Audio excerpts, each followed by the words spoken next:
Hi everyone, welcome to YaguTamizhi. This is the new session 4. In this session, we are fully focusing on management of Azure services. In this each one, we are going to discuss in the different video. The first topic is nothing but Azure resource. Is one of the example for virtual machine. We have discussed in multiple video with multiple example. Different scenarios.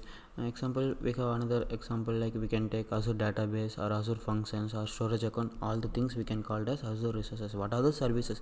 Azure provide more than 200 of services. So all these things once we created, then we can call it as Azure resources. Likewise, we have Azure resource group.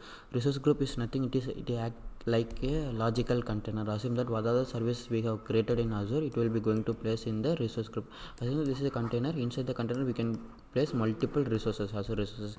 Likewise, Azure subscription. Azure subscription is nothing like similar to we already have subscription like Amazon subscription or Netflix subscription. What ultimately do at the each month we are going to charge at the subscription level. The same thing, what are the resources we have created under the subscription, we are going to charge at the each month. What are the services we have used under the subscription level, we are going to charge at the subscription level.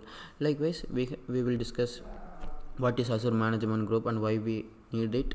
In each thing we'll discuss in detail in the separate video. Likewise, what is Azure resource manager and what is ARM template, and everything we will discuss in detail in the different video. And this is the simple hierarchical diagram you can understand. Here you can see resources we know what it is: virtual machine, or storage account, or database, or Azure function.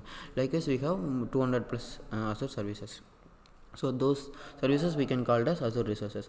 Likewise, we already know all the services we are going to place in the resource group. It is logical container, we can call backer container. So we can place multiple resources inside the resource group.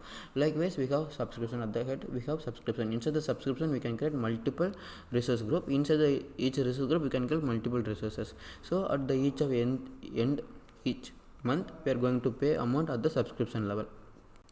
And this is the above we have a management group. Inside the management group we can place multiple subscriptions. Using this management group we can able to give the access policies or roles, everything we can assign here. We will discuss later. So as of now you understand only we are going to focus on management of Azure services. Yeah friends, we will see in the next video. Thank you.